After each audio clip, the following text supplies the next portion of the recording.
nuen, pentsatzen nuen, batez ere arratsaldeko saioan neure buruari buruz hitz egitea, baina gero denbutu nintzen. Iruditzen zitzaidan nire bizitza zitzaiola inori interesatuko, eta kontua da bi unibertsitateetan ibili nintzela euskara irakasle, alde batetik Complutensen, Madrilen, aurrena Parragan, Carlos izeneko unibertsitatean, 2 urtean, eta gero handik urte desentera Madrilen, Complutensen.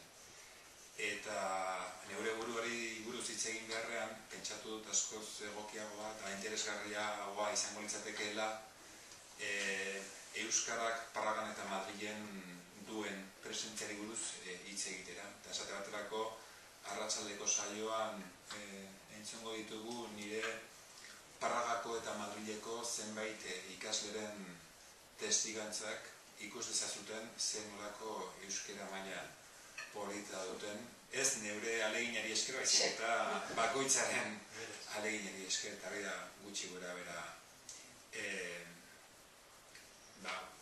komentatuko dudana eta aipatuko dudana, eta horrekin lotuta batez ere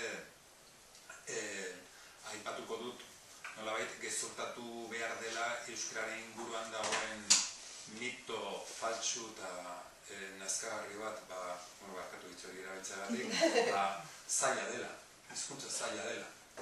Hori esaten diatenean, nik aluzinatu egiten dut, iruditzen zait, hori esaten duela hizkuntzalaritzaz eta hizkuntzez ezer ez dakien jendeak.